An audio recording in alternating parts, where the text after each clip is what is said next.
கர்த்தருடைய நாமம் மகிமைப்படுவதாக. இந்த புதிய நாளுக்காய் கர்த்தரை நன்றியோடு ஸ்தோத்திரிக்கிறேன். ஆண்டவராகிய இயேசு கிறிஸ்துவின் நாமத்தில் உங்கள் அனைவருக்கும் கிறிஸ்துமஸ் தின நல்வாழ்த்துக்களை தெரிவித்துக் கொள்கிறேன். இயேசு இந்த உலகத்தில் நமக்காக பிறந்தார். நாள் குறிப்பிடப்படவில்லை என்றாலும் அனைவரும் ஒரு நாளை குறித்து வைத்து அந்த நாளில் நினைவு கூறுகிறார்கள். கர்த்தர் நம்மை இந்த நாட்களில் அதிகமாய் ஆசீர்வதிக்கிறார். அவருடைய கரத்தில் நம்மை பூர்ணமாய் ஒப்புக் கொடுப்போம். இந்த நாளின் தியானத்துக்காய் எடுத்துக்கொண்ட வசனம் ஏசாயா தீர்க்கதரிசியின் புஸ்தகம் 9வது அதிகாரம் 6வது வசனம். நமக்கு ஒரு பாலகன் பிறந்தார், நமக்கு ஒரு குமாரன் கொடுக்கப்பட்டார். கர்த்தத்துவம் அவர் தோளின் மேல் இருக்கும். அவர் நாமம் அதிசயமானவர், ஆலோசனை கர்த்தா, வல்லமையுள்ள தேவன், நித்திய பிதா, சமாதான பிரபு எனப்படும். இயேசு இந்த உலகத்தில் நமக்காக பிறந்தார். கிறிஸ்துவுக்கு முன் கிறிஸ்துவுக்கு பின் என்று அவர் மூலம் சரித்திரமே இரண்டாக பிரிந்தது.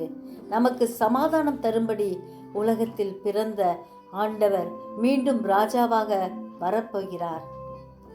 உன்னதத்தில் இருக்கிற தேவனுக்கு மகிமையும் பூமியிலே சமாதானமும் மனுஷர் மேல் பிரியமும் உண்டாவதாக என்று பரம சேனையின் திரள் தூதருடனே தோன்றி இயேசுவை துதித்தார்கள்.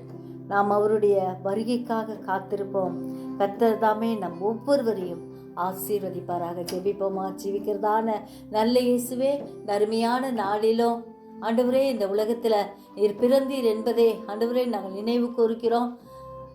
உலகத்தில் நாங்கள் வெறும் ஆண்டவரே எங்களுடைய விருப்பத்தை மட்டும் நிறைவேற்றுகிறவர்களாக இராமல் இந்த நல்ல நாளில் உம்முடைய ரட்சிப்பின் சுவிசேஷத்தை அனைவருக்கும் சொல்ல எங்கள் ஒவ்வொருவருக்கும் வேண்டிய கிருபையை தாரும். ஏழை எளியவர்களை போஷிக்க அவர்களுக்கு வேண்டிய ஆண்டவரே எல்லா வசதிகளையும் செய்து தர எங்களை தகுதிப்படுத்தும்படியாக கெஞ்சுகிறோம்.